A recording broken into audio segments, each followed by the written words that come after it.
Early is on time is late. Sure, but before we get into those questions, did you apply for the exam? So here's the thing, it's gonna take them a couple of weeks to approve your application. So you want to get that, then you want to get it emailed in, and once you're approved, you don't have to take it right away, but at least you're approved, and so I'm strongly recommending that you send your application in. I have a video out there that shows you how to do that, and email your application. And that way, if you're busy in July, that's okay. They'll process your application, and you can take it thereafter.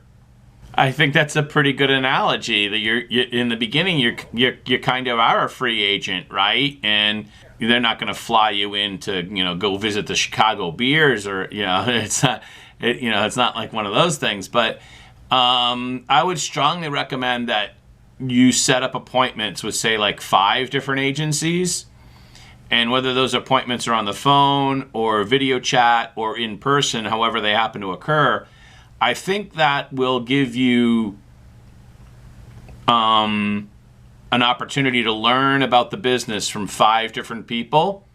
And you probably think that you have some questions now, or you probably think that you know what you want now.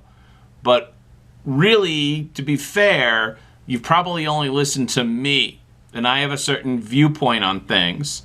There are other people that have different viewpoints. They're wrong. No, I'm just joking. But they're entitled to their opinion, right? So everybody sees things differently, and I think it would behoove you to get different perspectives, not just mine. So I would try to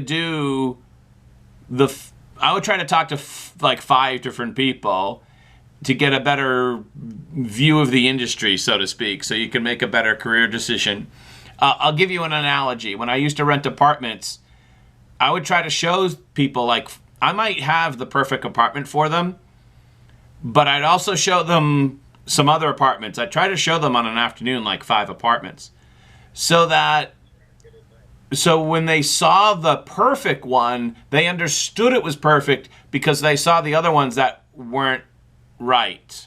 Sometimes you need to see the things that you don't want to understand what it is that you do want. And I think if you talk to more people, you'll have a better perspective on your options.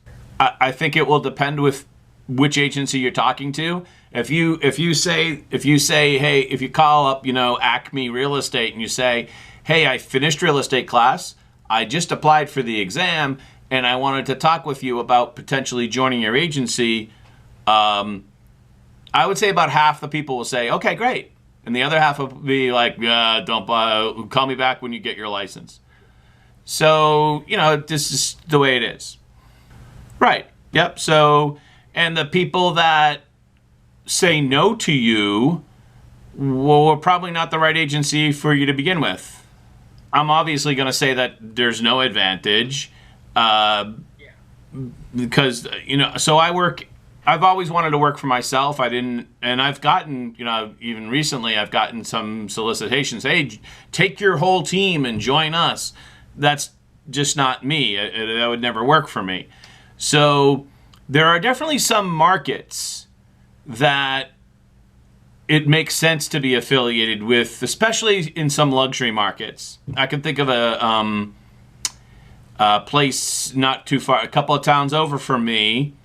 It's a luxury market, and name brands do very well over there. The farther you get west out of the 495 belt and you start heading back, towards central and western Massachusetts, the less it matters. People don't care what name brand you work. I don't think people care what name brand you work for mostly, and they certainly don't care about that in central and western Massachusetts as a general rule. So that's a complex question. I'll get to that in a second. Let me answer your prior question first.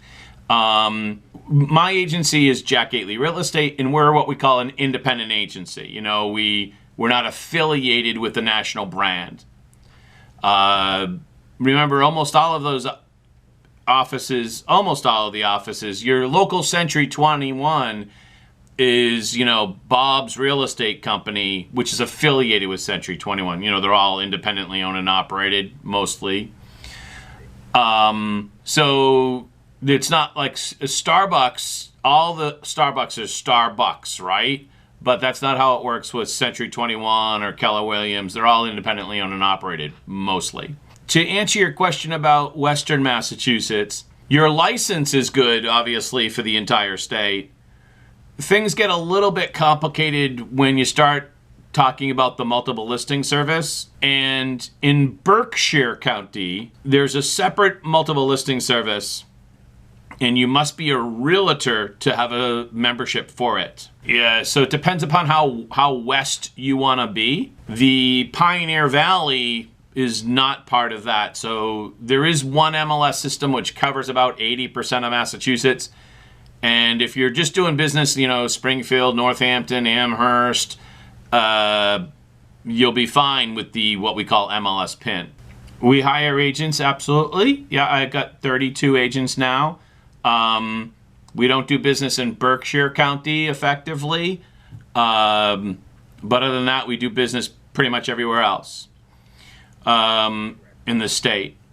We can still list property in Berkshire County through the MLS PIN, and we've actually done that. So it's not like it doesn't work over it's really complex. It's effectively an antitrust violation, although they'll never admit it, but that's what it is. My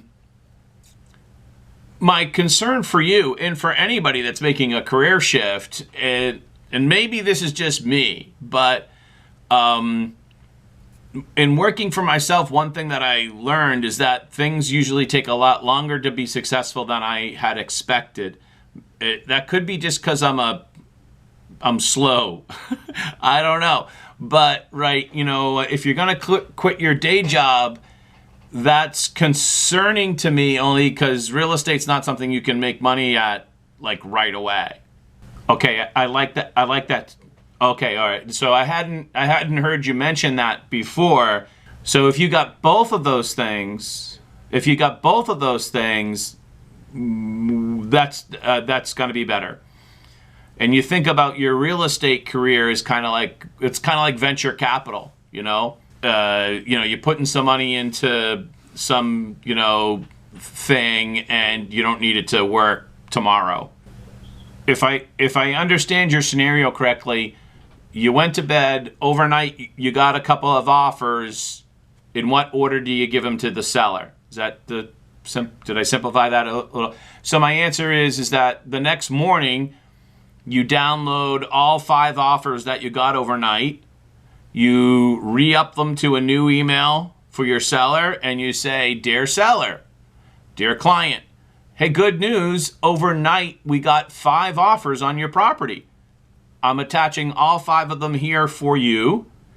In my opinion, the offer from Mr. Jones is better, but here's all 5 of them. What time later this morning will it be good to talk to you on the phone about these 5 offers?" Right, yeah, absolutely. You got to give them all to them, so just do it. And they probably don't want to, they're going to want to sift through them, but they're also going to want your advice, because you're going to be doing this every day, and they haven't looked as many offers as you have, and you're gonna be able to kind of say, well, that one sounds good, but it's really not as good as it seems. Happy 4th of July. Call me anytime.